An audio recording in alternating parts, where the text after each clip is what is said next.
Bonjour et bienvenue dans ce nouveau rendez-vous de l'expertise. Ces émissions, vous le savez, sont des moments forts de débat, de réflexion dédiés aux questions de coopération technique internationale, mais aussi d'investissement solidaire. Nous sommes au siège de l'agence Expertise France, dont les champs d'action vont de la gouvernance démocratique au développement humain, en passant notamment par la santé, la paix, la sécurité, mais aussi le climat, l'agriculture et bien d'autres notions dont plusieurs seront au cœur de la problématique que nous allons avoir le plaisir d'aborder ensemble aujourd'hui. L'enjeu des villes durables, comment penser la résilience des villes de demain, c'est le titre de ce nouveau rendez-vous de l'expertise que nous avons souhaité organiser en ce mois d'octobre. Le premier de ce mois étant dédié à l'habitat, Journée mondiale de l'habitat. Le 31 de ce mois étant celui de la ville, Journée mondiale de la ville, donc telle que décrétée par l'ONU. Je m'appelle Gallagher Fenwick, c'est moi qui vais avoir le plaisir et le privilège d'animer ces échanges, vous allez le voir, qui promettent d'être riches, et au cours desquels nous allons voir dialoguer des acteurs de terrain, des chercheurs, des représentants de grandes institutions internationales. Vous êtes à nouveau nombreuses, nombreux à nous suivre en direct. Je vous en remercie pour certaines et certains. Ça n'est d'ailleurs pas la première fois que vous nous rejoignez. La dernière fois, lors de la dernière édition du rendez-vous de l'expertise dédié celui-là à l'insécurité alimentaire, vous étiez plus de 6000 déjà à nous suivre en direct et à nous avoir regardé en replay. Et je vous en remercie. Vous en connaissez donc le principe, l'un d'entre eux en tous les cas, celui qui consiste, et je vous invite vivement à le faire, à nous adresser vos questions, vos remarques via l'interface, puisque nous soumettrons certaines de ces questions, certaines de ces remarques à nos intervenants. N'hésitez donc pas. Pour introduire cette grande conversation, j'aimerais commencer par vous donner la parole. Mathieu Bousquet, c'est notre séquence Dialogue avec. Mathieu Bousquet, bonjour et merci d'être avec nous en direct depuis Bruxelles. Vous êtes directeur thématique du côté de la Commission européenne à la Direction générale du voisinage et des négociations d'élargissement. Vous êtes à la DG NEAR, l'acronyme NEAR, comme cette notion qui vous est chère, celle de proximité en anglais. Votre direction, m'avez-vous expliqué, est l'équivalent d'un ministère qui, en l'occurrence, s'occupe des questions d'élargissement auprès des pays du pourtour, mais pas seulement. Vous entretenez, supervisez même des relations avec des nations un peu plus lointaines, celles qui appartiennent à cet espace que l'on appelle notre voisinage à l'Est, mais également au Sud. Monsieur Bousquet, dans le cadre de ces relations, m'avez-vous expliqué, vous êtes amené justement à l'aborder, cette question, cette notion de ville durable. Justement, comment est-ce que vous la définissez ? Bien, bonjour Monsieur Fenwick d'abord, et ravi d'être avec vous. Effectivement, la ville durable, c'est un concept qu'on utilise au sein de l'Union européenne, mais aussi dans les pays partenaires, avec tous les pays dans lesquels nous travaillons. Donc, ce qui est important de souligner, qu'est-ce qu'on veut dire par ville durable, c'est certainement la notion de résilience. Alors, il y a plusieurs éléments qui sont derrière. D'abord, avant tout, c'est faire une ville et créer une ville qui est agréable à vivre et qui a une dimension humaine. C'est aussi une ville qu'on appelle une ville de 15 minutes. Ça veut dire quoi? Ça veut dire que globalement, la plupart des services sont accessibles sous 15 minutes. Les services de santé, d'éducation, mais aussi les services de voirie, les services d'énergie, d'approvisionnement en eau, etc., etc. Donc ça, c'est une première dimension. Et cette dimension, elle est aussi reliée à l'économie circulaire et à des circuits courts. L'objectif d'une ville résiliente, d'une ville durable, c'est d'avoir des systèmes qui permettent de s'approvisionner le plus près possible.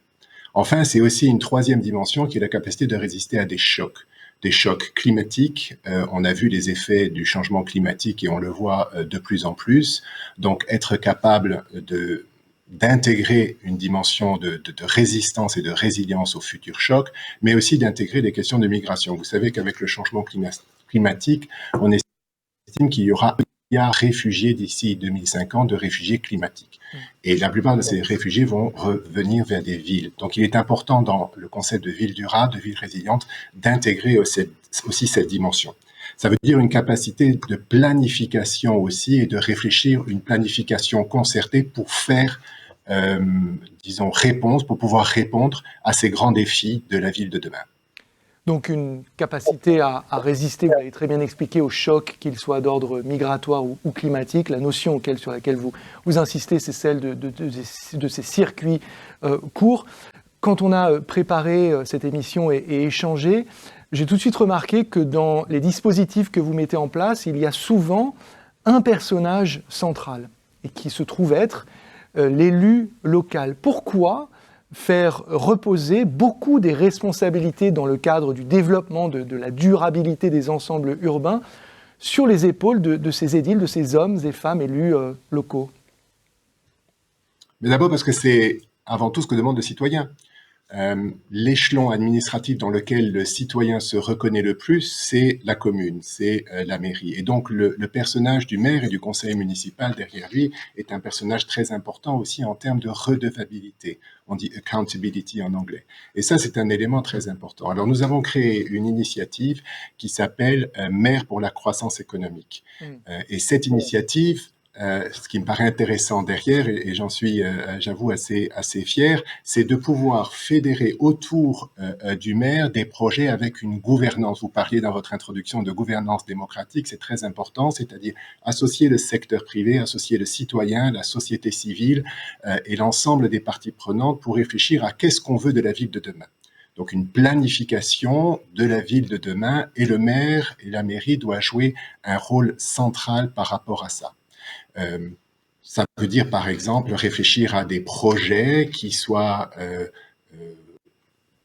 qui abordent la complexité. Alors ça, c'est un élément important. Dans le cadre des programmes que nous avons, ce qu'on constate, c'est que les maires sont confrontés à de grandes difficultés. Donc, on peut avoir une approche purement sectorielle. On va travailler sur le secteur économique, on va travailler sur le secteur social, sur le secteur environnemental, mais on s'aperçoit que ça ne répond pas à la complexité de la situation.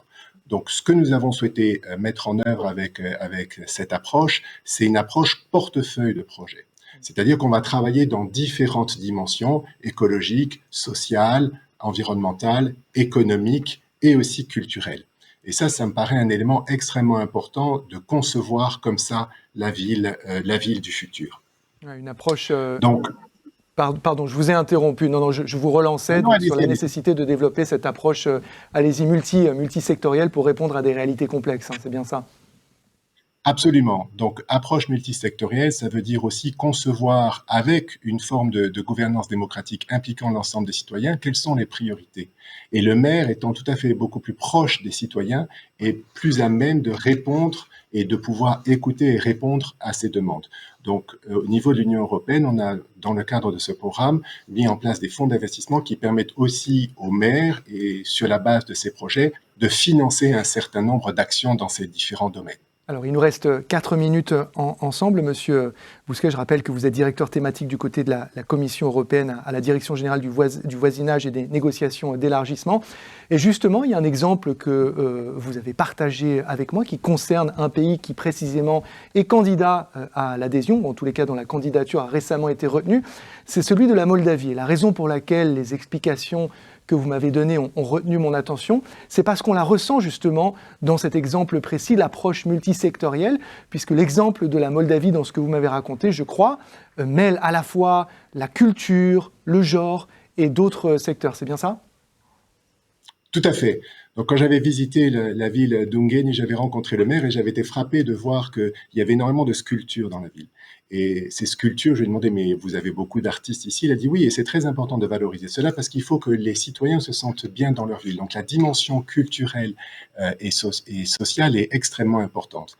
Donc, ça, c'était un premier axe d'intervention que nous avons soutenu. Un deuxième axe, on s'est aperçu qu'une grande partie de la population, les femmes, n'allaient pas sur le marché du travail parce qu'il n'y avait pas de système de soins à la petite enfance, de crèche, de puériculture, etc. Donc, ça aussi, c'est un élément que nous avons intégré pour permettre aussi d'avoir une approche plus équilibrée d'un point de vue du genre Et puis, on a aussi travaillé sur des actions plus économiques, le développement d'incubateurs ou d'actions plus sociales, avec par exemple des ambulances pour aider les personnes âgées à pouvoir aller à l'hôpital. Donc voilà, c'est avoir une panoplie, mais qui est une panoplie d'actions qui a été concertée, qui a été réfléchie à travers une gouvernance impliquant les différentes parties prenantes pour pouvoir avancer et répondre aux défis de demain. Alors, les défis de demain, parlons-en. Je crois qu'il y a un sujet qui vous préoccupe particulièrement et sur lequel vous réfléchissez, c'est celui du financement, parce qu'il faut la financer, cette durabilité, et vous proposez, je crois, une piste très intéressante. Oui, on a de moins en moins d'argent pour pouvoir financer ces choses-là au niveau du secteur public. Donc, il faut voir où nous pouvons travailler avec le secteur privé dans une optique gagnant-gagnant et donc de développer des partenariats publics-privés qui permettent réellement d'avancer et de répondre aux besoins des citoyens. Donc, on appelle aussi à une nouvelle démarche de relation avec le secteur privé. Ça, c'est un premier point. Et peut-être aussi, si je peux anticiper, une deuxième question qui va certainement se poser, c'est le rôle de l'intelligence artificielle dans le futur. Véritablement, on peut imaginer que dans les villes, nous aurons beaucoup moins de travaux qui seront parce qu'ils seront réalisés par des systèmes d'intelligence artificielle. Donc, il faut intégrer cela, et la notion du numérique et de l'intelligence artificielle est une notion fondamentale pour la ville de demain. Merci infiniment Mathieu Bousquet, directeur thématique du côté de la Commission européenne à la Direction générale du voisinage et des négociations d'élargissement. Beaucoup de choses à retenir dans votre intervention très riche. La notion de ville de 15 minutes qui prévoit ces circuits courts permettant de faciliter l'accès aux services pour toutes et tous. La résilience aussi à bâtir, et puis cette approche dite portefeuille dont vous nous parliez à l'instant, donc multisectorielle. Et enfin, pour ce qui est des financements, mais il y a beaucoup d'autres choses à retenir, ces éventuels partenariats publics et privés. Merci encore une fois Mathieu Bousquet. On va très vite lancer notre première table ronde, mais avant cela, je vous propose de regarder une courte vidéo qui aide véritablement à comprendre à la fois les enjeux de la ville durable, mais aussi leur contexte à l'échelle du monde. On dresse un bref panorama et on se retrouve tout de suite après. En 2016, 31 villes comptent plus de 10 millions d'habitants, dont 24 situés dans les pays en développement, et ce chiffre ne fera qu'augmenter dans les années à venir. Aujourd'hui, près de 55% de la population mondiale vit dans des zones urbaines, une proportion qui devrait atteindre entre 70 et 80% d'ici 2050. La ville durable est un défi global à relever par les acteurs du développement urbain pour améliorer la planification, l'accès aux services, aux infrastructures en matière d'eau et d'assainissement, la collecte et la gestion des déchets, les espaces publics verts, l'éclairage public, le tout en favorisant la participation des habitants à ce projet. Alors, comment penser la résilience des villes durables de demain ? La croissance démographique et l'urbanisation rapide, accompagnée d'un étalement urbain dont la surface doublera d'ici 30 ans, contribuent au dérèglement climatique. Changement d'usage des terres, exploitation du vivant, pollution de l'air, matériaux utilisés dans la construction, mobilité, etc. Dans les pays du Sud, le Fonds pour l'environnement mondial estime que 60 à 70% des infrastructures seront construites dans les années à venir et que les arbitrages décisifs se font aujourd'hui. Pour ce faire, il est impératif de parvenir à une nouvelle façon de concevoir, construire et gérer la ville en intégrant notamment les jeux d'inclusion sociale, les enjeux climatiques et de biodiversité dans l'ensemble des politiques urbaines. Expertise France accompagne ses partenaires à faire émerger des politiques urbaines à travers une planification urbaine issue d'une vision partagée du territoire, des pratiques d'aménagement de construction ou de réhabilitation des infrastructures renouvelées, en intégrant notamment les solutions écosystémiques, l'éco-urbanisme, les principes de l'économie circulaire. Comment protéger ces quartiers historiques tout en les insérant dans des dynamiques urbaines durables ? Reconnus pour leurs valeurs historiques, naturelles ou artistiques, leur caractère irremplaçable ou encore par la valeur économique qu'ils représentent, la ville culturelle et patrimoniale est susceptible de tisser une histoire collective ou de partager des valeurs communes. Dans le même temps, de nouvelles formes de patrimoine émergent, art urbain, spectacles de son et lumière, théâtre dans des espaces publics. Ces formes de culture relèvent de l'éphémère et amènent à penser la rue, le quartier et la ville comme des espaces communs. Espace de liberté et d'échange, de création sociale et architecturale, la ville consciente de son patrimoine et de ses spécificités culturelles peut être le laboratoire des innovations urbaines de demain. Rendre l'espace public aux habitants. Les villes constituent aujourd'hui un lieu décisif pour mobiliser les générations futures et il est impératif pour les acteurs du développement urbain, tous secteurs confondus, de concrétiser les actions permettant aux villes d'être au rendez-vous, fixées par l'objectif de développement durable 11 pour devenir durables et résilientes. Près de 55% de la population mondiale qui vit dans des zones urbaines, un chiffre qui pourrait grimper jusqu'à 80% d'ici 2050, d'où l'urgence d'être au rendez-vous de l'ODD, l'objectif de développement durable numéro 11, qui prévoit, je cite, que les villes soient ouvertes, sûres, résilientes et durables. On en parle avec nos invités pour cette première table ronde intitulée « Repenser la planification urbaine pour des villes durables », c'est notre premier grand angle.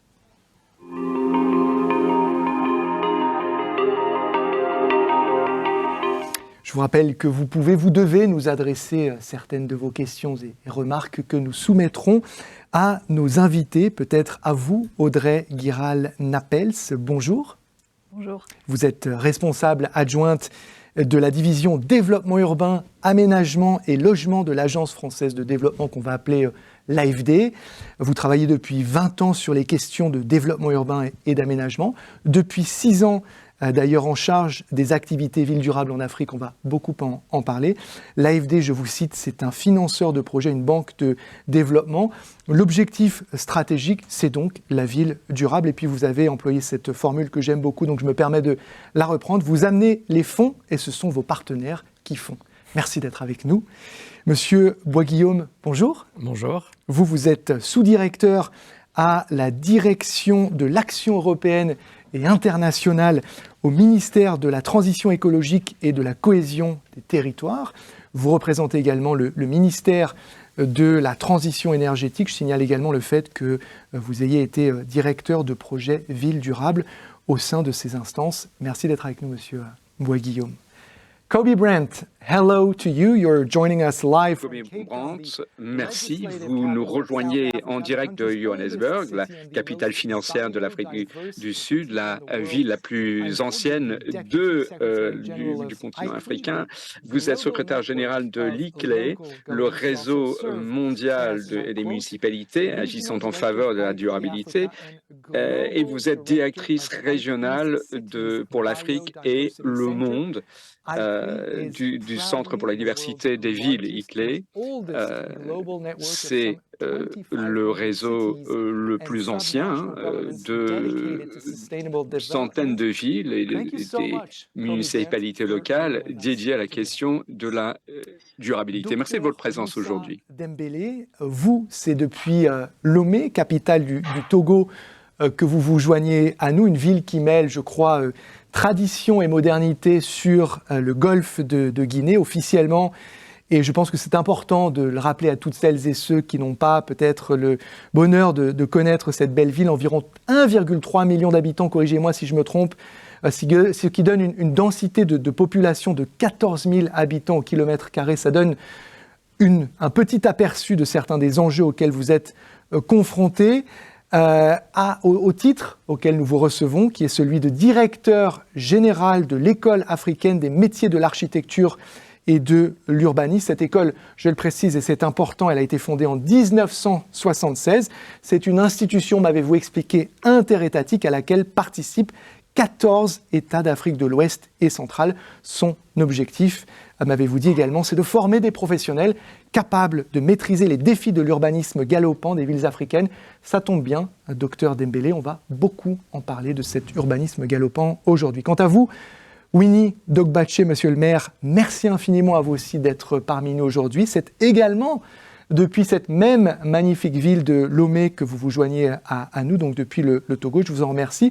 Vous avez été, dans le cadre de votre riche parcours, notamment, pas seulement, mais notamment, chef de cabinet du Premier ministre dans les années 90, mais aujourd'hui c'est surtout le maire de la commune Cloto 1 que nous recevons. Cloto 1, Ville de Kpalimé, la ville aux merveilles touristiques, c'est l'expression que j'ai trouvée sur votre page Facebook que j'invite tout le monde à aller voir. Kpalimé, c'est la capitale donc, de la préfecture de Kloto qui se situe dans la région des Plateaux. Vous êtes également, et je le précise parce que c'est aussi à ce titre que nous avons envie de vous entendre aujourd'hui, président du Forum régional des maires de la Convention des maires en Afrique subsaharienne, l'acronyme la COM-SSA. Voilà, repenser la planification urbaine des villes durables, c'est le sujet de notre première table ronde. And I'd like to kick this conversation off with you. Et voilà, donc je lance notre dialogue avec vous, Kobe Brand, qui nous rejoint en direct de Cape Town. Quand on évoque la question de la durabilité urbaine et la planification, il y a quelques concepts qui étaient récurrents de notre dialogue préalable à l'émission. La biodiversité et le développement fondé sur la nature. Alors, pourquoi est-ce que la biodiversité revêt un intérêt capital dans votre démarche? Merci de m'avoir invité, c'est un honneur et je suis ravi d'interagir avec nos amis et nos collègues de l'AFD français ainsi que les ministères qui s'y associent.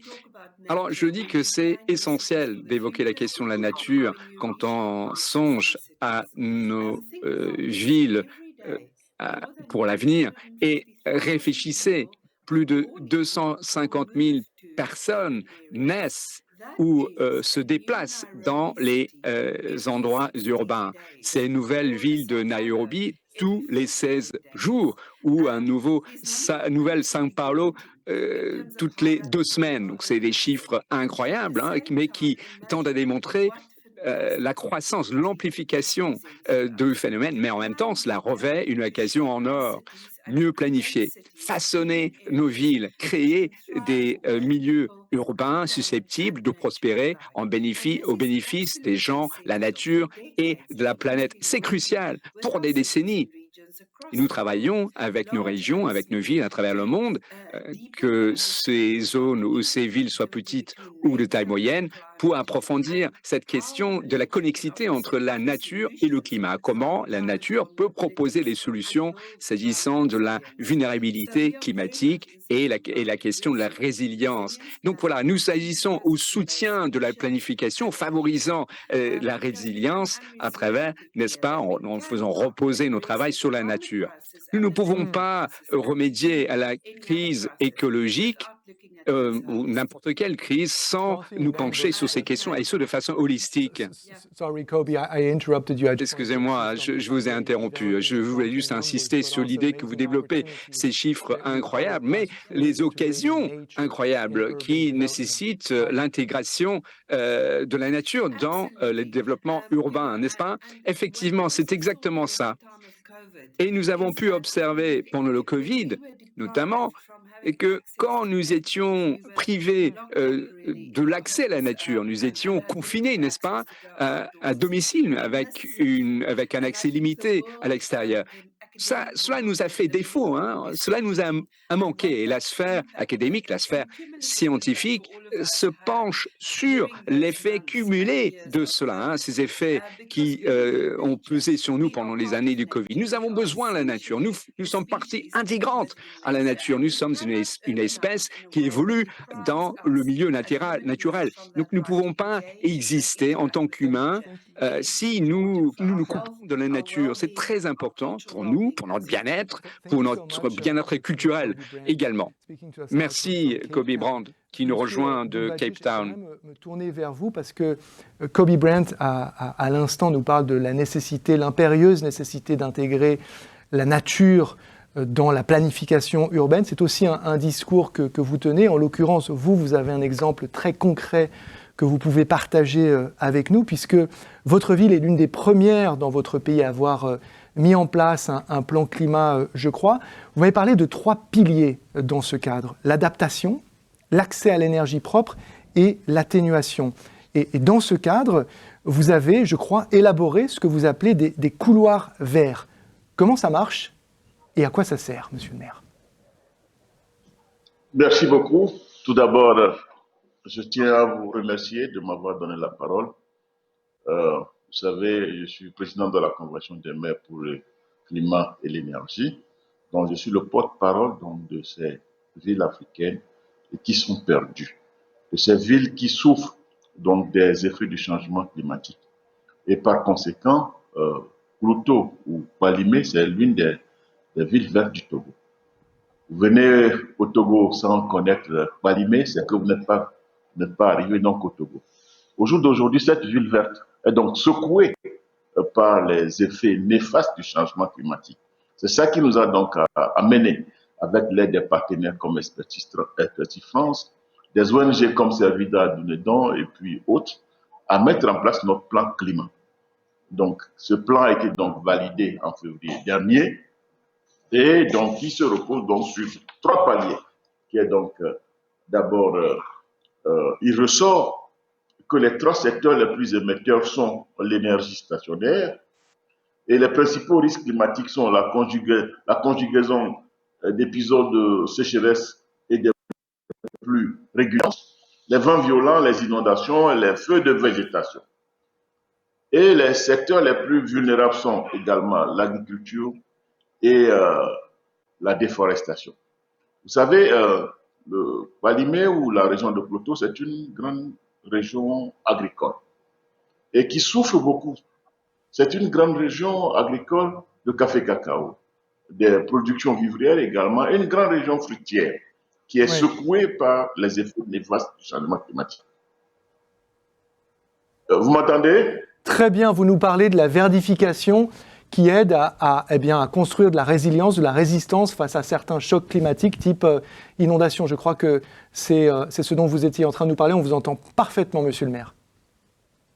Voilà. Donc, vous savez, il y a 2 rivières qui longent un peu notre ville de Palimé, qui au jour d'aujourd'hui, qui fait qu'on a des problèmes d'inondation. L'une de nos actions premières, c'est aider d'abord de régler ce problème. Dieu merci, on a donc des travaux qui sont réalisés et maintenant, nous voulons reverdir donc tous les abords du canal. Et ça, c'est l'une de nos premières préoccupations.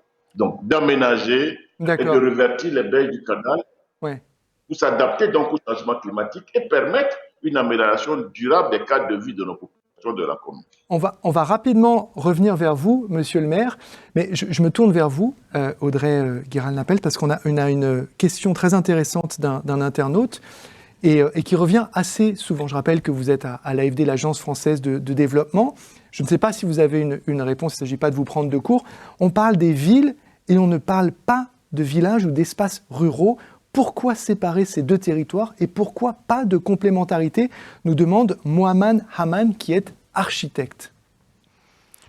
Merci beaucoup et d'abord merci pour cette invitation. Je suis ravie d'être avec vous cet après-midi. On est ravis de vous avoir. C'est une très bonne question parce qu'effectivement on a tendance peut-être à opposer les 2, ville et développement périurbain, agricole, rural. Or, en fait, la question, elle s'aborde bien dans un continuum.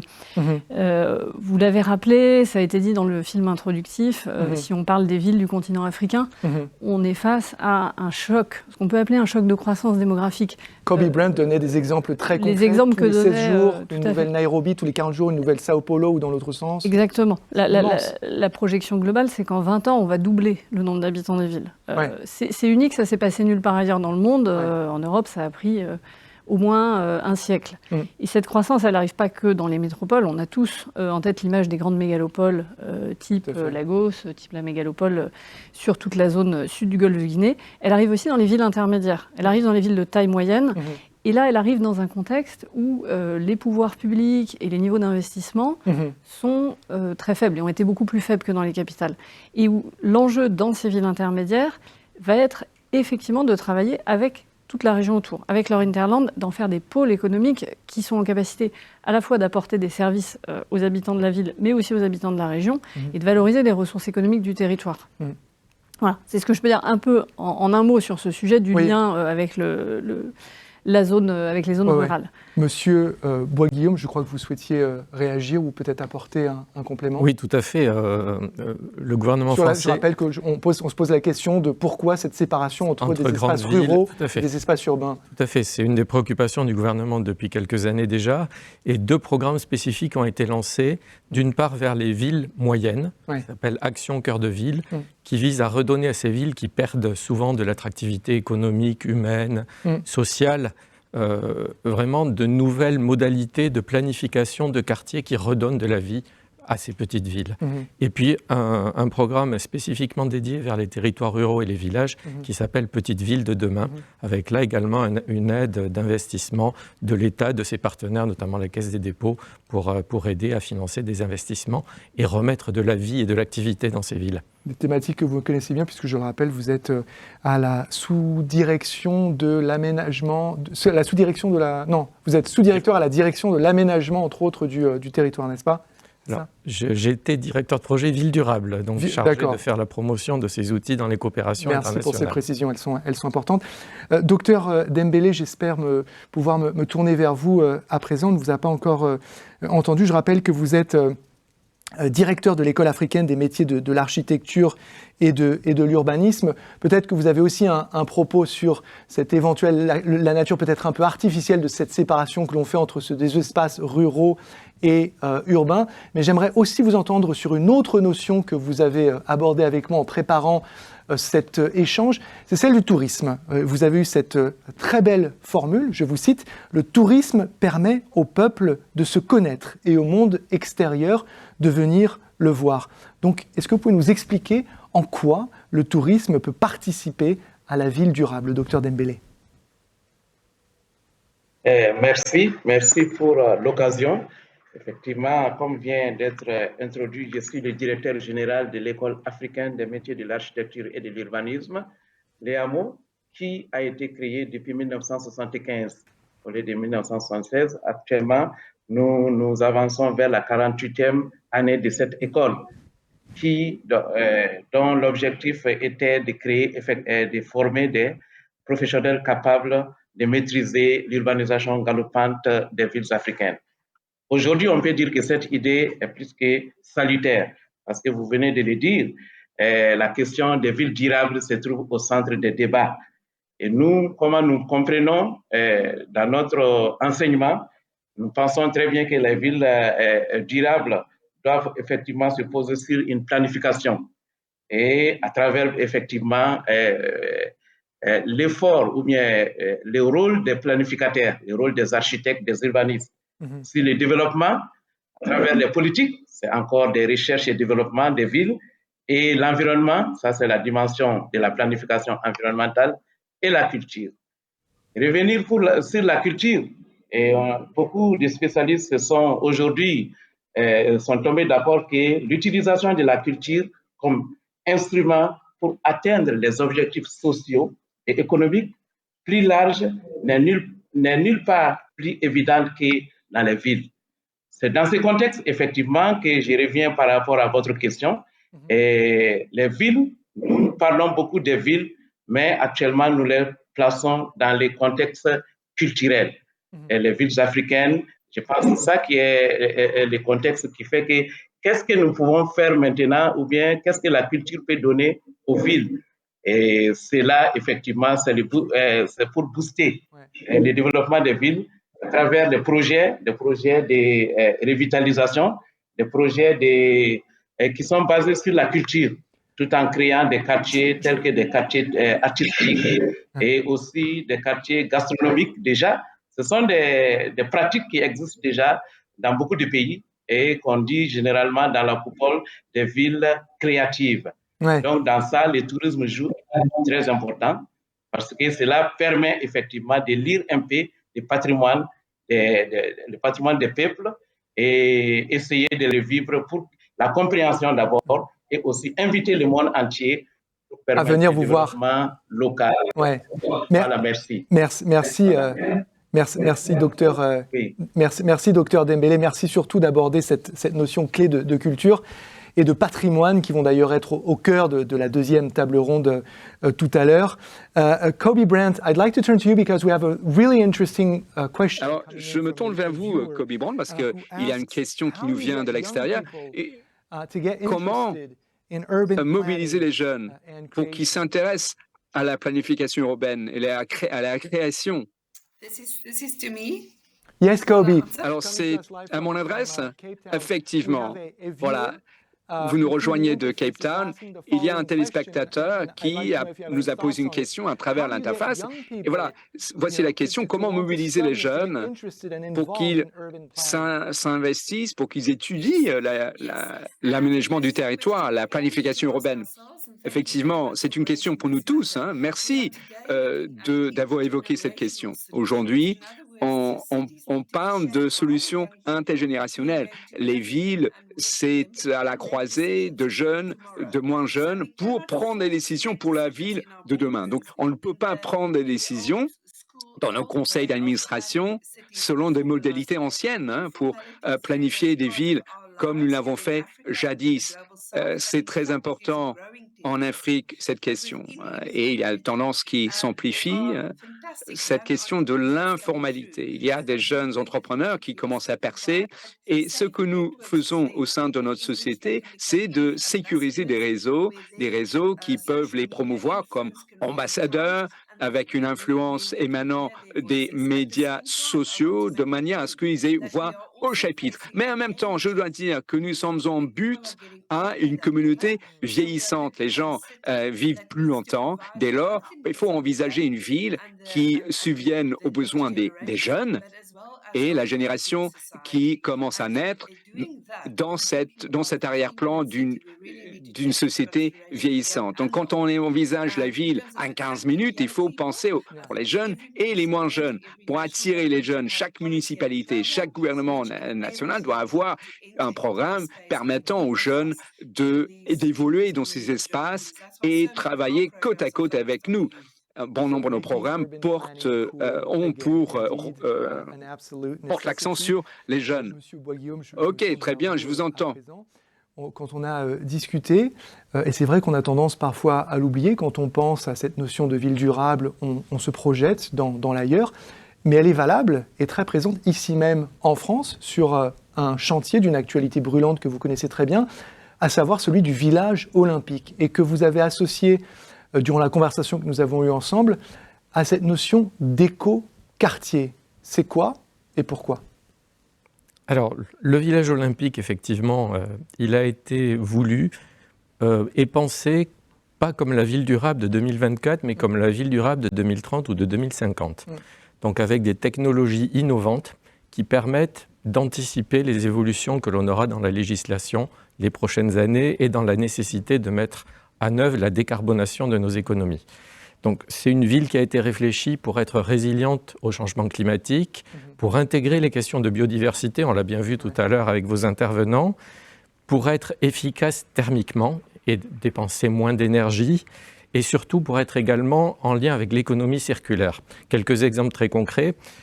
Tous les bâtiments, ou 80% des bâtiments de ce quartier du village olympique, seront transformés ensuite en bâtiments de logement, de commerce, de bureaux. Ce qui servira de plateforme d'accueil et de lieu où viendront les bus pour déposer les athlètes, pour les prendre, sera transformé en un parc urbain, donc la biodiversité dans la ville. On a introduit avec beaucoup de start-up, de PME, des innovations technologiques. Un exemple, le pavage des trottoirs se fait à partir d'un broyage de coquilles Saint-Jacques, donc un produit recyclé et naturel. Ce lien avec l'écoquartier, il est fait parce que ce programme de village olympique, il se tient des deux côtés de la Seine. 20% est de l'autre côté de la Seine, et cette partie des 20% sera un écoquartier, donc est en cours de travail sur la labellisation avec le référentiel écoquartier. Et là, on revient à ce que vous disiez avec vos intervenants préalablement. La personne importante, c'est le maire qui prend des engagements, l'élu local, qui prend des engagements sur la façon dont il voit ce quartier et la façon dont il travaille avec tous les partenaires, y compris les habitants. Donc l'importance de penser le projet dans son présent, mais aussi dans son avenir, déjà, de se projeter déjà dans l'après. Et avec tous les partenaires. Audrey Guiral-Napels de l'AFD, l'Agence française de développement. On en a parlé, on a entendu Kobe Bryant depuis Cape Town nous parler d'une notion qui vous est chère, celle, je crois, du choc démographique ou de la problématique démographique. Et notamment dans les villes dites, je crois, migratoires, corrigez-moi si je me trompe. Est-ce que vous pouvez nous parler brièvement des conséquences de ces grandes migrations et de la manière dont les villes, qui sont dans des cheminements de durabilité, les affrontent, ces chocs, ces défis migratoires? Volontiers. Ce qu'on disait tout à l'heure et en introduction, on a posé cette idée d'une énorme croissance urbaine. Elle est énorme en volume, elle est extrêmement rapide dans la façon dont elle s'opère, elle touche. On rappelle un des chiffres que j'ai donné au tout début, d'ici 2050, 80% de la population mondiale qui vivra dans des ensembles urbains. Voilà. En Afrique, c'est 500 millions d'habitants aujourd'hui dans les villes, 1 milliard en 2040. Voilà, ça rappelle ce que disait Kobe. Mais ce qui est important, je pense, c'est d'étudier aussi les causes de cette croissance, qui sont évidemment celles qu'on connaît, parce qu'on les a vécues, l'accroissement naturel et les phénomènes migratoires. On vient en ville parce que c'est là qu'on va trouver des opportunités économiques en premier lieu, d'emploi, des services. Donc ça, c'est le mouvement, je dirais, assez naturel et qui est très fort de migration vers les villes. Mais il y a un choc aujourd'hui qui traverse un nombre très important de villes sur le continent africain, qui est lié aux questions de sécurité. Si je prends l'exemple, et qui entraîne donc énormément de déplacements qu'on va qualifier de déplacements involontaires, et qui sont des déplacements intérieurs au sein du pays. Si je prends l'exemple du Burkina Faso, donc des migrations internes, migration au pays. Interne. C'est-à-dire, très concrètement, c'est des habitants des zones rurales et des campagnes qui viennent en ville pour trouver un refuge, parce que c'est en ville qu'il y a plus de sécurité. Mais les conséquences en fait de ça, elles sont énormes, parce que dans la région, si je cite un exemple en chiffres du centre nord du Burkina Faso, il y a à peu près 1,7 million d'habitants dans les villes. Avec les déplacés intérieurs, il y a 500 000 habitants qui sont arrivés. Donc ça veut dire que pour les décideurs locaux, le défi, il est immense. On parle de gens qui arrivent dans des villes où aujourd'hui, on manque déjà en fait, d'accès aux services. Donc il y a un effet de tension et de concurrence qui se crée sur les opportunités économiques, sur l'accès aux services, qui est absolument phénoménal. Et ça, c'est un phénomène aujourd'hui pour les décideurs des villes et des maires, en premier lieu, que tout le monde a cité, qui est très difficile à appréhender. Et qui peuvent gérer des sentiments de frustration ou d'inégalité. Monsieur le maire, Winnie Dogbaché, depuis Lomé au Togo, on en a discuté ensemble, notamment quand vous avez fait élaborer ces couloirs verts dont vous nous parliez tout à l'heure. Il a fallu déplacer des populations. Comment est-ce que vous embarquez, entre guillemets, ces populations qui voient leur habitat ancestral, traditionnel, corrigez-moi si je me trompe dans les adjectifs que j'utilise, comment est-ce que vous les convainquez et comment est-ce que vous faites de l'inclusion sociale autour de ces problématiques et que vous évitez justement ce sentiment d'inégalité? On a beaucoup de questions des internautes, notamment précisément sur ce sujet, celui de l'inégalité, ressentie ou réelle. Merci beaucoup. Comme le disent les uns et les autres, vous savez, le maire, c'est le métayer de la cité. C'est lui qui souffre le plus et qui doit répondre donc à toutes les préoccupations de ses habitants. Et bien, chez nous, donc à Palimé, il devient impératif par rapport donc aux objectifs de notre pays, de notre gouvernement, qui a une vision également de planter près d'1 milliard d'arbres d'ici 2030, que nous aussi, on prenne donc la balle au pied. Et tout en sachant qu'il faut revêtir donc la ville. Par conséquent, les berges de la rivière qui longe la ville inondent d'ailleurs ces maisons qui deviennent inhabitables. Alors, qu'est-ce qu'il faut faire? Il faut discuter avec ces gens-là pour leur prouver qu'ils ne peuvent plus habiter là-bas. Ce sont des zones qui sont devenues inondables. Par conséquent, il faut les délocaliser. C'est ce qui nous oblige donc à faire des forats, à faire du B2B, discuter avec eux pour voir un peu dans quelle zone on peut les délocaliser et éventuellement les indemniser. C'est sur cette phase-là qu'on est et après, on va essayer donc de planter des arbres sur à peu près 10 hectares pour régler tous les problèmes d'atténuation au niveau de la ville. De la nécessité de convaincre, de dédommager quand c'est nécessaire. Docteur Dembélé, très rapidement, parce qu'il nous reste à peine 2 minutes et j'aimerais entendre encore à nouveau Madame Guiral-Napels et Monsieur Bois-Guillaume. Comment est-ce qu'on réconcilie, parce que je sais que ça c'est une autre problématique qui vous est chère, l'ancien et le nouveau? En 30 secondes, si c'est possible. D'accord, merci beaucoup. Oui, je pense que cette nécessité de réconcilier la tradition et la modernité est une urgence aujourd'hui.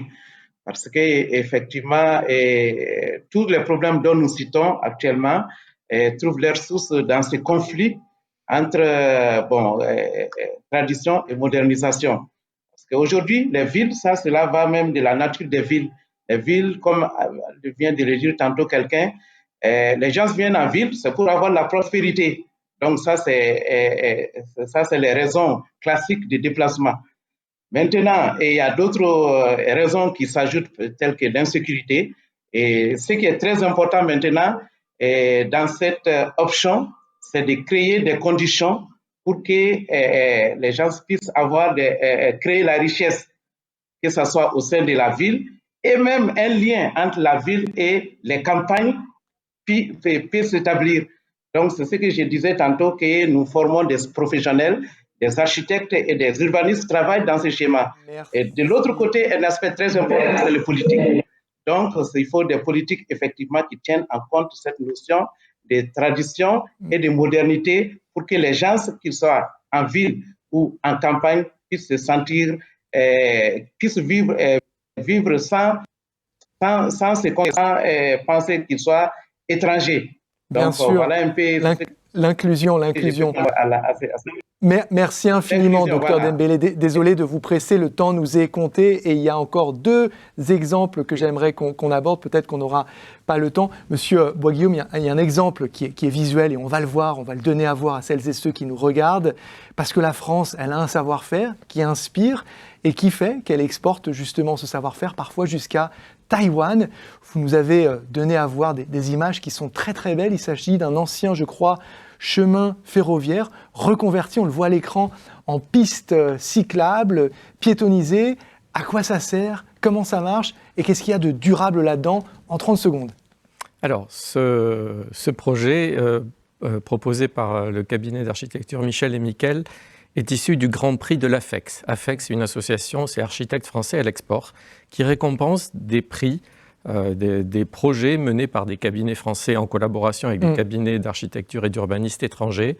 Alors là, on a choisi effectivement de donner le Grand Prix à ce projet qui est une réussite, manifestement. Une magnifique réussite et qui est emblématique un peu de la place de la biodiversité dans nos réflexions d'urbanisme. On y voit une nature luxuriante. Là, c'est de l'aménagement touristique, mais qui reprend une vieille ligne ferroviaire minière désaffectée, et donc remise en état, et uniquement avec des matériaux locaux et recyclables. Les images sont absolument... Les images sont en effet magnifiques. Magnifiques, tout comme le projet qui est achevé, donc réussi, on peut le dire. Il y en a un autre, et vous allez conclure avec celui-là, si vous le voulez bien, Audrey Guiral-Napels, c'est Porto Novo, ville verte. En quelques secondes, malheureusement, on aimerait en parler pendant des heures. Qu'est-ce qui fait la réussite de Porto Novo, ville verte, en matière de durabilité? Alors, Porto Novo Ville Verte, c'est un projet qui a été mis en œuvre par la mairie de Porto Novo elle-même et qui est né dans les réflexions de la COP21 sur le rôle des villes à jouer dans l'adaptation au changement climatique. Porto Novo, c'est un environnement lagunaire. On est au bord d'un lac et donc c'est un environnement fragile, vulnérable au changement climatique, inondable. Le projet, en 2 mots, il répond à 2 choses assez fondamentales, c'est l'adaptation de la ville au changement climatique. Oui. Et ça, concrètement, c'est des cheminements qui ont été aménagés dans l'espace en bord de lagune. Il y a de l'agriculture urbaine, il y a des pêcheurs à cet endroit-là, pour aménager ces espaces dans cette optique d'évolution de la montée des eaux dans cette zone. Et également des éléments sur l'amélioration de la qualité de vie avec du pavage et du drainage. Merci infiniment. Vous m'avez montré les photos de Porto Novo Ville Verte. C'est magnifique. On passe d'un développement un peu anarchique à quelque chose qui donne envie. Merci infiniment. Thank you so much, Kobe Brand, for joining us. Merci beaucoup, Kobe Brand. Merci de nous avoir rejoints. Vous rejoignez notre mission de Cape Town.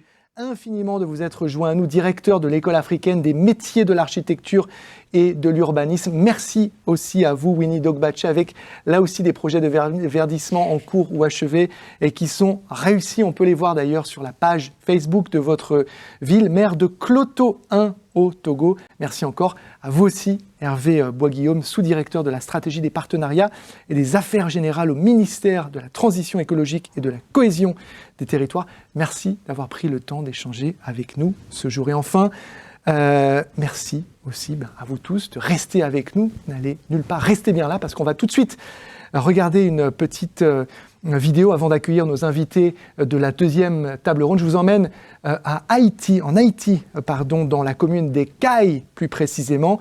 C'est le projet Urb Haïti et c'est un nouveau regard. À tout de suite. Bonjour à tous et à toutes. Merci pour l'opportunité.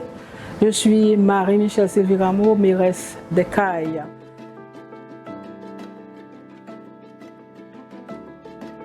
En matière de planification urbaine, nous devons avoir des outils spécifiques et des institutions spécifiques qui doivent travailler. Pour faire la planification urbaine, il y a la mairie qui a un service urbaniste et il y a TPTC qui travaille également sur le territoire. Donc ces deux institutions ont reçu l'appui de Urb Haïti, l'appui technique de Urb Haïti. Tout d'abord, il y a eu des séances de formation avec les ingénieurs urbanistes et de la mairie et des TPTC.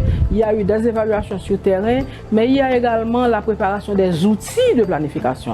Par exemple, le PAEV, c'est un outil de planification avec ses règlements de zonage qui vont dire où construire, où sont les zones résidentielles, où sont les zones de culture, où sont les zones de marché. Donc on a identifié les zones par rapport à la configuration du terrain, où sont les zones à risque, etc. Pour faire ce travail de développement, nous avons dit qu'il faut des outils, mais il faut aussi des institutions et des hommes. Donc il faut des institutions et des hommes. Donc ces hommes, leurs compétences ont été renforcées par plusieurs séances de formation, avec le financement bien sûr de l'Union européenne, à travers Expertise France.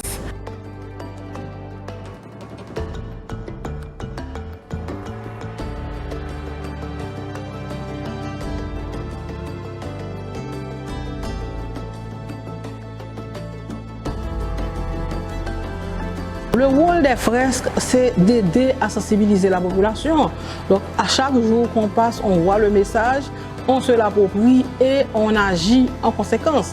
C'est l'une des façons d'atteindre la population, c'est de voir les images avec un message.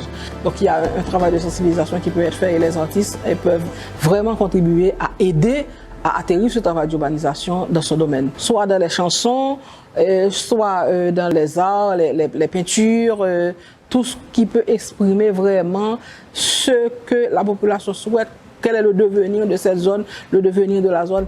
CG a représenté façon pour nous prendre soin de l'espace public nous et façon pour nous prendre soin et place.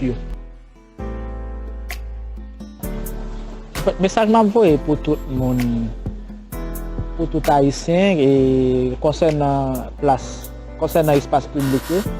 C'est comme qui gens pour nous utiliser place publique. Parce que place publique, c'est pour nous. Et c'est place publique, c'est beauté, espace côté nous a évolué à qu'il fait. Donc c'est à nous-mêmes pour nous qu'il y propre, toujours prendre soin, toujours faire l'aménagement et puis pour nous qu'il y ait espace nous en propre, pour nous qu'il toujours en paix, là nous avons un espace là, nous recevoir mon là-dedans.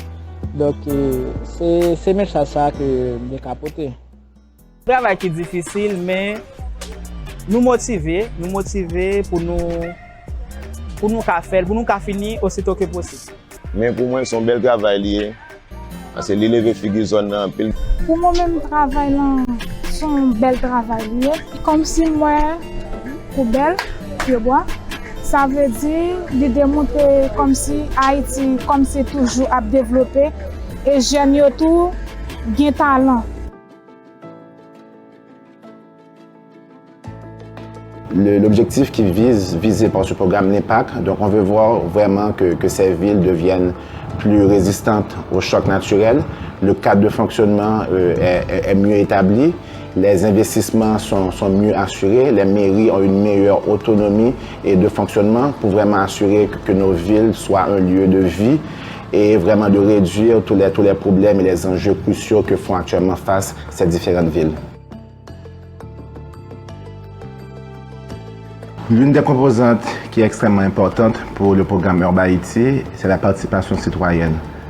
Donc, comment faire en sorte que les populations, les gens qui vivent au niveau des villes, puissent participer activement à la co-construction de la ville et aussi puissent s'engager et faire face aux différents enjeux et défis des villes haïtiennes. Et la culture est un canal extrêmement important. Donc, elle permet de sensibiliser, elle permet de transmettre des connaissances en lien avec l'histoire des villes et aussi elle permet aussi de mieux orienter les gens sur le mieux vivre, impulser aussi un changement de comportement, apprendre aussi aux populations à mieux aimer et à protéger leur environnement et les villes qui sont vraiment un cadre de vie extrêmement important.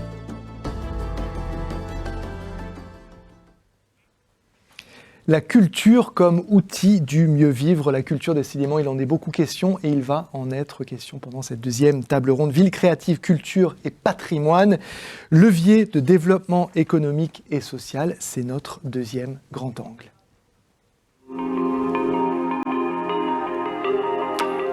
Je vous rappelle que vous devez utiliser l'interface pour nous soumettre certaines de vos remarques et questions que nous partagerons avec certains de nos intervenants, peut-être avec vous, Emin Turki, bonjour.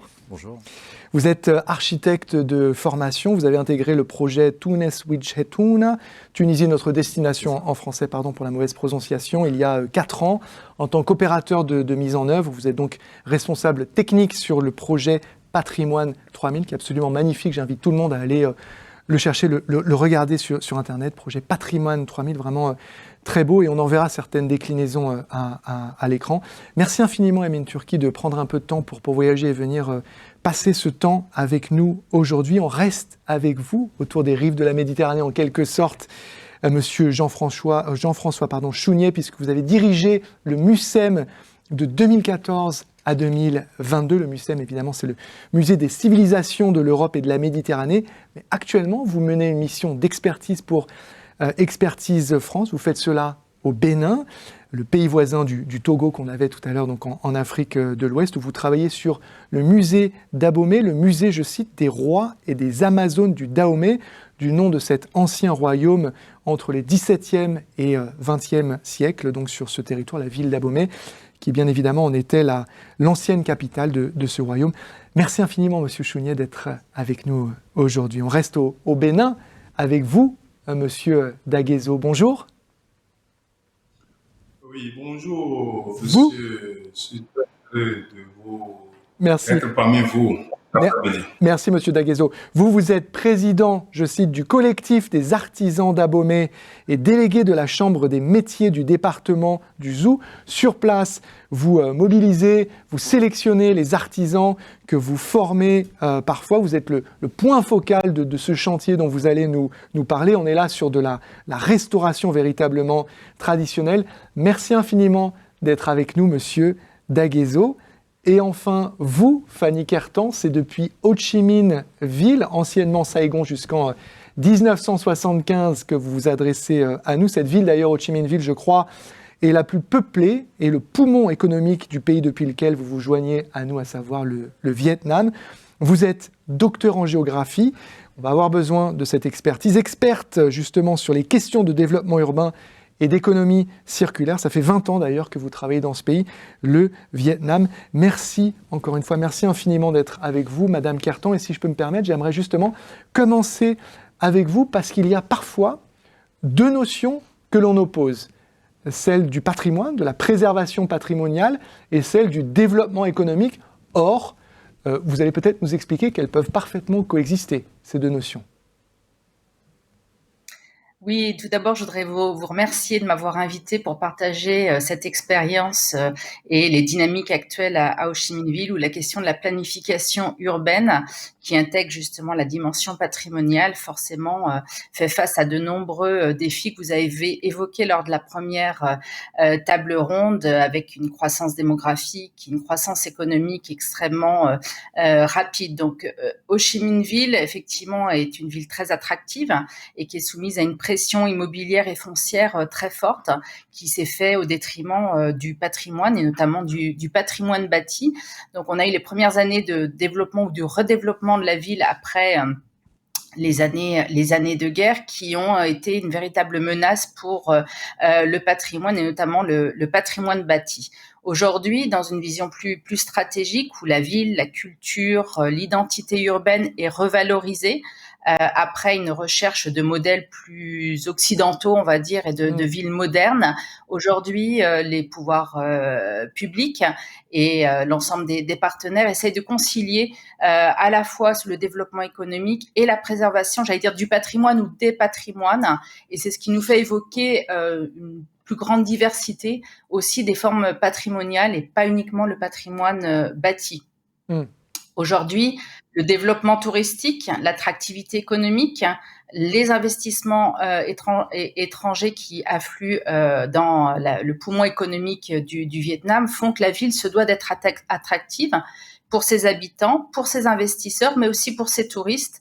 Et elle a bien conscience que le patrimoine est un atout majeur. Alors justement, j'aimerais qu'on s'arrête sur cette notion, ce terme que vous venez d'employer, celui d'attractivité, parce que je crois que c'est une notion qui vous intéresse, Monsieur Chounié, parce que finalement, quand on utilise la culture comme levier de développement, ça sert en partie, me semble-t-il, justement à créer de l'attractivité. Vous la définissez comment, cette notion d'attractivité ? C'est toute la difficulté, la définition d'attractivité. C'est un mot qu'on a, je pense d'ailleurs, un peu trop utilisé à tout bout de champ et dont on a perdu finalement un petit peu l'idée de base. Parce que, pourquoi l'a-t-on utilisé ? Parce qu'on a essayé de mesurer, il y a de nombreuses études dans lesquelles on essaie de mesurer l'impact immédiat de tel et tel investissement culturel, sportif aussi d'ailleurs, on pourrait tout à fait faire le parallèle, qui posent un certain nombre de questions méthodologiques que je ne vais pas développer, mais ce n'est pas facile à mesurer. Donc c'est des études qui ne sont pas si crédibles que ça.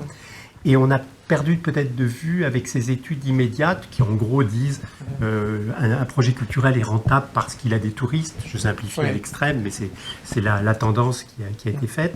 On a perdu de vue les effets immatériels et de court, moyen et long terme. C'est-à-dire qu'un investissement culturel, c'est aussi un symbole, c'est aussi un signal, c'est aussi quelque chose qui va infuser sur le développement local et parfois sur du très long terme.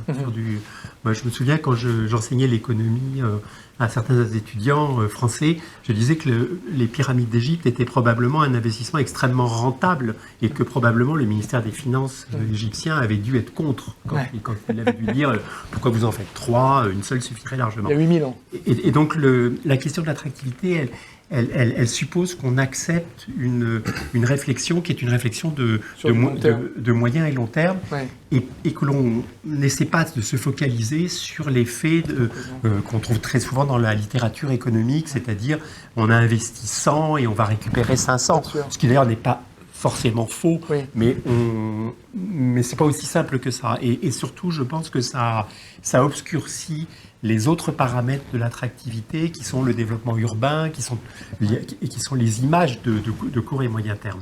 Le long terme, vous y avez affaire au quotidien, Emin Turki, dans le cadre du projet Patrimoine 3000. En discutant, vous me parliez de ces différentes strates d'histoire à Carthage. Et alors là, on a beaucoup parlé d'attractivité. Avec vous, je voulais qu'on s'arrête sur une autre notion, celle de patrimoine. Et vous m'avez dit au cours de notre échange en préparant cette conversation que toucher au patrimoine, précisément parce qu'on s'inscrit dans un temps long, c'est aussi quelque chose de sensible. Pourquoi est-ce que vous avez utilisé ce terme de sensible ? Alors, d'abord, merci pour l'invitation et l'organisation de cet événement. Toucher au patrimoine, c'est une question sensible, effectivement. Je vais essayer de répondre en 2 temps. Mais pas trop long. Mais pas trop long, rapidement. Rapidement, d'un point de vue purement factuel et physique, et d'un point de vue un peu métaphysique. D'un point de vue purement physique, effectivement, toucher un bâtiment qui a un caractère patrimonial, C'est quoi un bâtiment patrimonial? C'est une technique de construction, c'est des choix des matériaux, c'est une volumétrie, c'est une expression qui véhicule une époque, une civilisation, une pensée. Donc venir intervenir aujourd'hui pour faire des travaux de restauration sur un bâtiment de ce type nécessite quand même une certaine sensibilité. Et cette sensibilité, elle s'exprime comment? C'est des recherches sur les matériaux, sur les techniques de construction pour que l'intervention soit technique soit le plus en adéquation avec le site et que la greffe prenne en fait. Voilà, on intervient sur un bâtiment, on rajoute de nouveaux volumes, de la nouvelle matière. C'est comment ce bâtiment va se comporter. Mais avant de savoir, il faut qu'on comprenne comment aujourd'hui le bâtiment se comporte pour pouvoir... On voit d'ailleurs les images à l'antenne de ce projet qui est absolument... la cathédrale, magnifique. L'ancienne cathédrale Saint-Louis. Oui, et ce qui marque aussi, parce qu'on parle de patrimoine matériel et immatériel, c'est que c'est aussi intimement lié à l'identité. C'est peut-être aussi pour ça que c'est un sujet sensible. Et c'est peut-être ça, la partie métaphysique de votre commentaire. Allez-y, je vous en prie. Ça me fait une très très belle effectivement transition. Donc l'aspect métaphysique, on parle d'identité. Ces bâtiments, les gens s'identifient à cette architecture, s'identifient à cette histoire. Donc ça rajoute une couche de complexité en intervenant sur ces bâtiments. On ne peut pas intervenir, encore une fois, de n'importe quelle manière. Il y a des méthodologies d'intervention qu'on doit respecter. Sur ce projet, on est accompagné par l'Institut national du patrimoine en Tunisie. Sur Carthage, on est sous les regards de l'UNESCO. On est sur un site classé patrimoine mondial. Voilà, tout ça fait que l'intervention est complexe et sensible et ça touche effectivement à l'identité dans ce sens-là. Alors, vous touchez cette pierre, vous la valorisez, on espère faire venir du monde et ça nous amène à une question qui nous est posée par un internaute et que j'aimerais vous adresser, Monsieur Daguezo, puisque vous êtes le point focal sur un chantier très important dans votre pays et qui va servir, m'expliquiez-vous durant notre conversation préparatoire, à faire venir des touristes. Et on a cette question d'un internaute, M. Daguezo, je vous l'adresse. Le tourisme de masse est-il compatible avec la ville durable? Ces villes durables pourront-elles accueillir de grands nombres de touristes d'un point de vue, encore une fois, de durabilité? Je cite la question. Oui, merci de m'avoir posé la question. Je crois que l'impact de l'artisanat a été créé depuis nos rois et c'est l'artisanat qui existe avant le tourisme avec tout ce que nous avons eu à faire, la formation de ces artisans pour la réhabilitation de ces grandes œuvres, c'est-à-dire le grand bâtiment dénommé Adjirala, puis la paillote qu'on dénomme Djekho, ça va vraiment mobiliser un grand nombre de tourisme pour notre Dahomey. Parce que nous sommes en train de ramener, de conjuguer le passé au présent parce que ce que nous avons eu à faire, c'était en train de... C'est la pratique de la construction. Parce que nos anciens rois ont une manière de construire ces bâtiments et vu l'évolution du temps, ça se perdait parce que il y a des ciments, des trucs nouveaux. Donc, nous sommes en train d'oublier ce qui existait. Alors que la culture, notre tradition, si nous oublions, on n'aura aucun tourisme parce que cette formation de ces artisans ont permis de conjuguer le passé au présent. Nous avons eu à leur montrer ce qui c'est que la construction en terre bas des murs, la chaume, la couverture en chaume, et la sculpture, la charpenterie, et puis bas-relief. Donc, si nous arrivons vraiment à maintenir ce que nos grands-parents, ce que nos rois ont créé et ont financé, Et je crois que nous pouvons vraiment répondre parce que... Merci, Monsieur Daguezo. Perpétuer les traditions et, comme vous le dites si bien, conjuguer le passé au présent et embrasser la venue de cet extérieur sous la forme de touristes. Fanny Kertan, je pense que Ho Chi Minh Ville est également concernée par le tourisme de masse. Et j'ai envie de vous poser la question suivante. Comment est-ce qu'on fait finalement pour dépasser une vision un peu passéiste ou nostalgique de ce qu'est ou ce que peut être le patrimoine ? Oui, en effet, Ho Chi Minh Ville est une ville de jeunes, d'une population extrêmement jeune. Donc ça a un effet aussi sur la culture de la modernité et la conception justement de l'attachement en fait à la ville patrimoine. Et c'est aussi une ville de migrants. Donc aujourd'hui, la conciliation, on va dire, on a une partie des experts et sans doute une certaine aussi élite qui est très attachée à Ho Chi Minh Ville, Saigon de l'ancienne, on va dire, époque avant 75. Et aujourd'hui, une vision plus contemporaine, mais qui justement qui réutilise en fait sous une forme un peu vintage l'existence de ce patrimoine, mais qui associe à la fois le bâti, donc avec notamment le patrimoine colonial, le patrimoine aussi de la période chinoise, mais aussi, et je pense que c'est très important ce qui vient d'être dit sur les savoir-faire et les techniques ancestrales. Et on voit que la conservation en fait et la multiplication des connaissances sur les savoir-faire, notamment les techniques de construction, permet de réconcilier le bâti notamment de l'époque coloniale, où Ho Chi Minh Ville était un observatoire de l'architecture bioclimatique et qui aujourd'hui fait résonance justement avec la construction durable et la ville résiliente. Donc il y a des passerelles intéressantes. Des passerelles intéressantes, évidemment. J'en profite pour faire un petit aparté parce qu'on a beaucoup de questions en ce moment sur le chat sur le projet Urbaïti. N'hésitez pas à aller sur le site Urbaïti où on va prendre en charge, on va répondre à certaines de vos interrogations. Haïti, on le sait, est au cœur de vos pensées et de vos préoccupations. Donc on va vous répondre. Monsieur Chounier, je me tourne vers vous d'abord aussi pour vous dire qu'on a beaucoup de gens qui nous suivent là, 1200 personnes apparemment en direct. Il nous reste un peu de temps, 15 minutes environ pour la suite de cette émission. Quand on a discuté, parce qu'on reste sur les notions de patrimoine, vous m'avez dit que la modernité doit puiser justement son énergie dans le patrimoine. Est-ce que ça veut dire que la préservation finit par s'imposer au détriment de la modernité ? Non, moi je pense que les deux sont conciliables.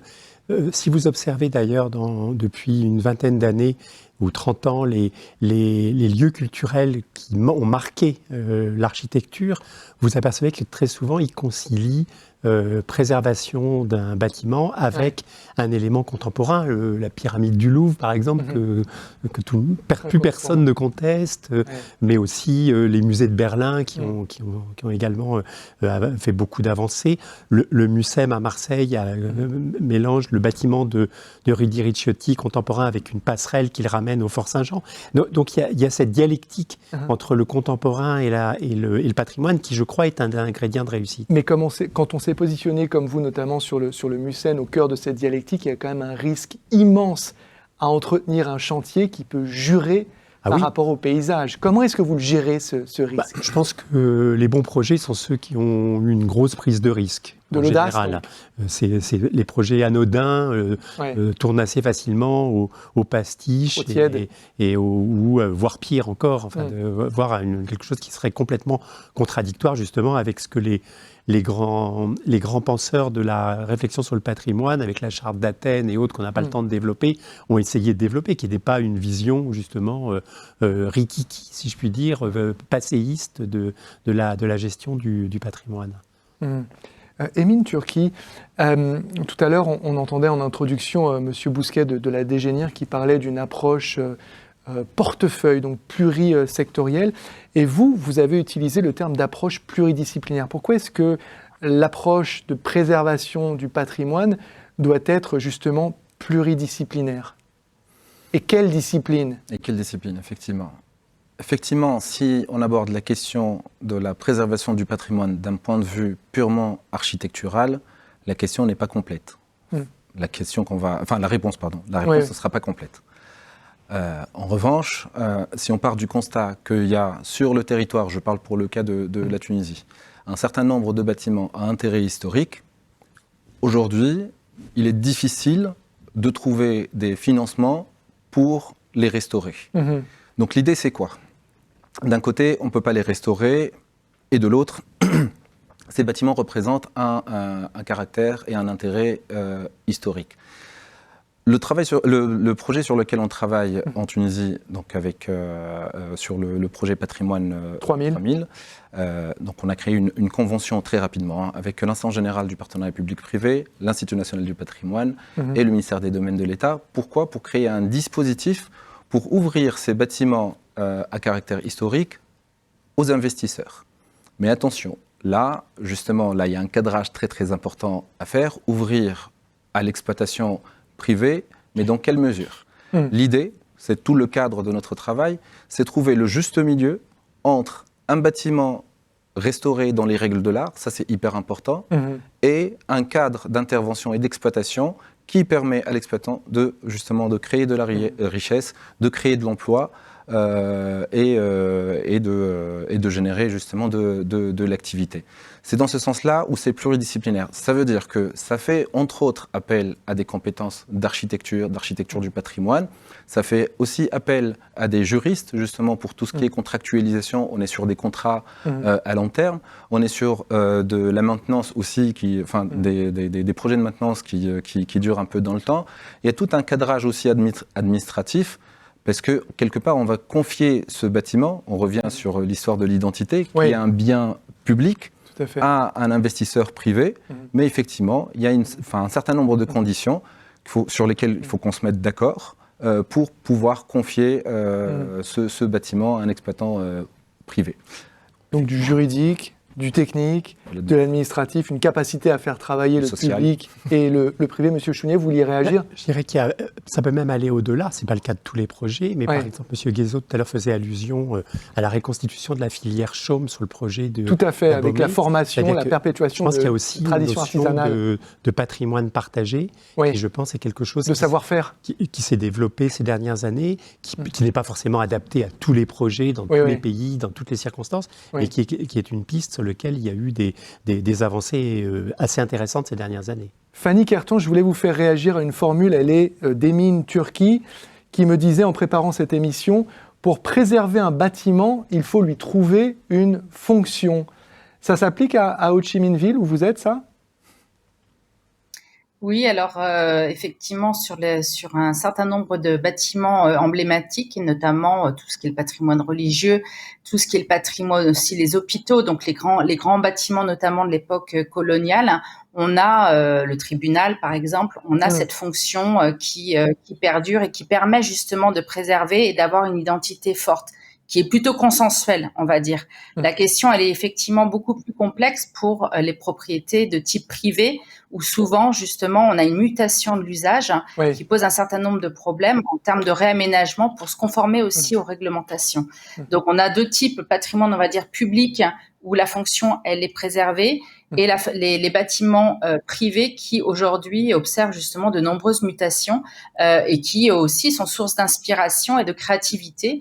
Je pense également au patrimoine industriel, et c'est un enjeu majeur puisque Ho Chi Minh Ville est une ville portuaire, et ça me fait penser à Marseille et la réhabilitation des docks, puisqu'on a aujourd'hui justement une friche industrielle qui va être en forte mutation et qui peut être justement vecteur de très forte créativité et de partage d'expériences. Une très belle résonance donc, entre Ho Chi Minh Ville où vous vous trouvez et Marseille, une ville effectivement que Monsieur Chounier connaît très bien.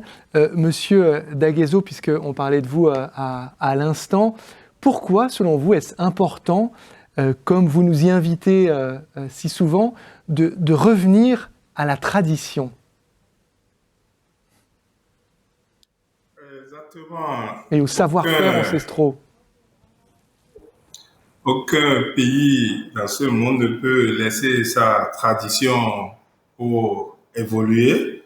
La tradition, c'est dans la culture. Donc, notre héritage que nous ont laissé nos nos rois. Nos rois, c'est la main, ce qui a été réalisé à la main. Sans des machines, ils ont eu à réaliser des choses. Il y a des forgerons, il y a la teinture, il y a un peu de tout. Et on les voit à l'écran, hein. C'est très beau. Voilà, donc nous sommes très heureux d'accrocher à notre tradition, parce que c'est ça qui va nous faire, c'est ça que nous allons vendre demain et pour toujours. Donc nous devons vraiment améliorer, nous devons vraiment sauvegarder notre tradition. Donc je suis très heureux. Je suis très heureux d'être dans la tradition. Voilà. Donc, c'est ça. Merci Daguezo. Emin Turki, artisanat et culture, ça va toujours de pair, c'est-à-dire le maintien, la perpétuation de ces savoir-faire.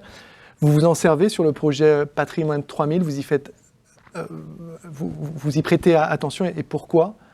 Si vous permettez, je voulais juste réagir par rapport à je vous en prie. La notion de tradition. Ouais. Effectivement, on est tous attachés à des traditions, à des savoir-faire ancestraux.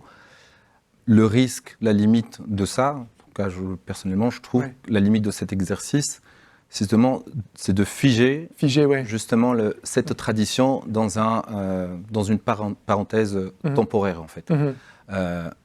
Je parlerais plutôt d'authenticité. L'authenticité est plus évolutive dans le temps, plus vivante que la tradition. Voilà, c'était juste par rapport à ça, je voulais réagir. Pour revenir à la question... Est-ce que artisanat et culture, dans votre esprit, vont systématiquement ensemble? Est-ce que c'est des notions que vous intégrez dans votre réflexion sur le projet Patrimoine 3000 et auxquelles vous faites appel sur cette pierre que vous allez bouger, auquel vous allez apporter un complément, un bâtiment auquel vous allez donner une fonction afin de travailler sur sa préservation, ou alors pas du tout? Si, dans la démarche est celle-ci, effectivement.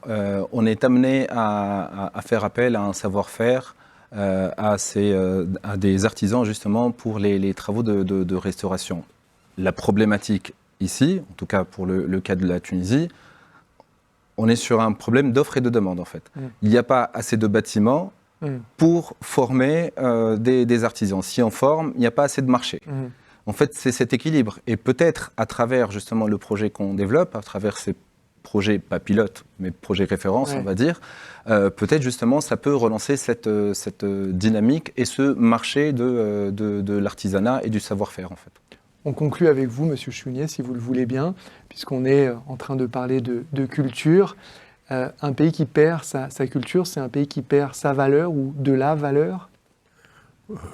Je crois que la réponse ne peut être que oui, mais encore faudrait-il qu'on soit d'accord sur le mot culture, ce qui nous entraînerait, débattu du mot tradition, ce qui nous entraînerait assez loin. Je fais un peu le parallèle avec le mot tradition. Non, je pense que moi je dirais plutôt parfois les cultures, parce que les identités des pays, quelles qu'elles soient, sont plurielles. Et que cette notion de pluralité, il faut absolument la mettre de manière centrale dans notre réflexion. Merci infiniment, Monsieur Chounier. Je rappelle que vous êtes expert du ministère français de la Culture actuellement, entre autres, en mission sur un projet à Abomey au Bénin. Merci infiniment d'avoir passé ce temps avec nous aujourd'hui et d'avoir partagé vos lumières, si je puis m'exprimer ainsi. Merci aussi à vous, Emin Turki, d'avoir pris l'avion pour nous rejoindre ici pendant un petit moment pour nous parler de ce magnifique projet Patrimoine 3000 dont on a vu quelques images à l'écran, que j'invite tout le monde à aller voir également. Merci donc d'avoir brièvement quitté Carthage. Merci aussi à vous infiniment, Daguezo, dignitaire du culte vaudoune, mais aussi et surtout délégué de la Chambre des métiers du département du Zoo. Et puis enfin, merci à vous, Fanny Kertan. Il est un peu plus tard qu'ici en France, chez vous, à Ho Chi Minh Ville, au Vietnam. Il me reste donc à vous souhaiter une bonne soirée, à vous remercier à nouveau d'avoir passé ces quelques moments avec nous. Je rappelle que vous êtes consultante en développement urbain et en économie circulaire. Merci de vous être jointe à nous. Ne partez nulle part, puisqu'à présent, c'est notre séquence Perspective. Et pour ce faire, nous allons être rejoints par monsieur le directeur Jérémy Pellet qui vient s'installer. Bonjour, monsieur le directeur général. Bonjour. J'ai le plaisir de vous accueillir, ou plutôt c'est vous qui avez le plaisir de nous accueillir, puisqu'on est, je crois, un petit peu chez vous ici. Vous êtes le directeur général d'Expertise France. Et j'ai envie de commencer par vous poser une question un petit peu piège, à savoir, est-ce qu'il y a, au cours de cette grande conversation, ces échanges vraiment riches qu'on vient d'avoir, peut-être une ou deux idées qui ont retenu votre attention? Il ne s'agit pas d'exprimer une préférence, mais plutôt on a vu de belles résonances se dessiner entre la première et la deuxième table ronde. On a finalement beaucoup parlé de culture. On a vu ces ponts aussi se construire en direct entre Ho Chi Minh Ville et Marseille. Est-ce qu'il y a des notions en particulier qui ont retenu votre attention? Merci Gallagher, et puis merci à tous de nous suivre si nombreux. Oui, je retiens 3 idées, moi, de cette discussion très riche. D'abord, la première, c'est que cette question des villes, c'est un enjeu majeur de développement, parce qu'on a vu les aspects négatifs, un peu des villes, pollution, etc. Mais il ne faut pas oublier que la ville, c'est une source de développement pour une partie gigantesque du monde. La ville, ce sont des opportunités économiques, il y a un accès plus facile à l'école, un accès à la santé. Et donc, c'est vraiment, aujourd'hui, l'enjeu de développement qui, pour moi, est majeur. Ça, c'est la première idée. La deuxième, et elle a été exprimée notamment par Audrey Guéral et Hervé Boguillaume, c'est que on se focalise beaucoup sur les grandes villes, mais il ne faut pas oublier aussi qu'on a une explosion des villes moyennes, partout dans le monde, qui ont moins de ressources, moins d'accès à un certain nombre de services publics dont il faut évidemment s'occuper.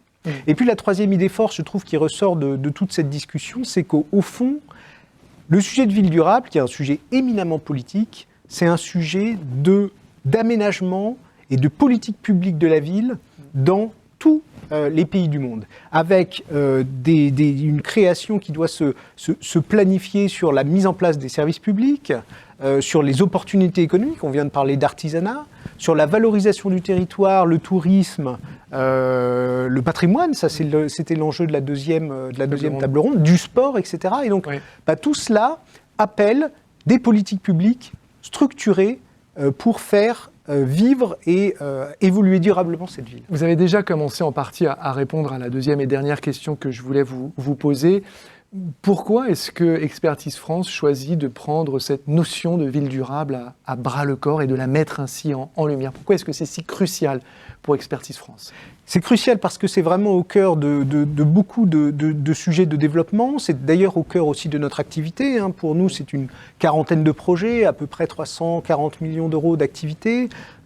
L'AFD investit 800 millions d'euros par an dans les villes, donc c'est évidemment un enjeu majeur. C'est un enjeu à la fois de résilience et planification. J'ai bien aimé les termes de Mathieu Bousquet de cette ville de 15 minutes. Voilà, circuit court. Qui est un peu le rêve ultime de tout planificateur urbain. L'accès au service facile pour toutes et tous. On en est peut-être loin, y compris en Europe. Ici même. Mais en tout cas, c'est un bel objectif. C'est un enjeu de moyen et de long terme. Je pense que Jean-François Chounier l'a bien dit. Pour nous, ça doit être une politique qui doit émerger d'une démarche participative. Une démarche participative au niveau local. On a un rôle majeur, évidemment, des maires qui doit être joué. On avait l'exemple de la communauté des maires d'Afrique subsaharienne. Fanny Kertan a rappelé tout ce qui a été fait sur Ho Chi Minh pour associer la participation citoyenne au cœur de l'aménagement urbain. Démarche participative et puis pour moi, toute la difficulté, la richesse de la ville, c'est qu'on est à l'articulation de tout. On est à l'articulation de la ville et de la campagne. Ça a été beaucoup dit pendant les 2 ateliers. C'est l'articulation entre les financements et les moyens humains, parce qu'il s'agit d'aider aussi les collectivités à se doter des bonnes compétences pour gérer leur mission. L'articulation entre l'ensemble des acteurs du développement aussi, ce qu'on essaye de faire à travers les équipes Europe, et puis l'articulation nationale-locale, parce que souvent, on se concentre encore une fois sur les grandes agglomérations et assez peu sur le développement local des territoires qui est pourtant l'enjeu majeur de développement. Le local et le national, ce sera le mot de la fin. Merci infiniment, Jérémy Pellet. Vous êtes directeur général d'Expertise France. Merci encore. Et puis surtout, merci à vous. Vous étiez à nouveau très nombreux, très nombreuses à vous suivre, plus de 1200. Merci infiniment. Également à celles et ceux qui nous ont soumis remarques, questions, certaines d'entre elles, notamment concernant Haïti, seront abordées via le projet UrbaIT. Je vous le rappelle, il me reste à vous souhaiter une très belle journée pour celles et ceux qui nous suivent depuis des parties du monde où il est encore tôt. Et puis, à très bientôt pour un nouveau rendez-vous de l'expertise. Ce sera le 14 décembre prochain. Nous serons, et ce sera exceptionnel, en direct d'Abidjan, en Côte d'Ivoire, où il sera, lors de ce nouveau rendez-vous de l'expertise, question de fiscalité et de vivre ensemble. Merci infiniment d'avoir passé ce temps avec nous et à très bientôt.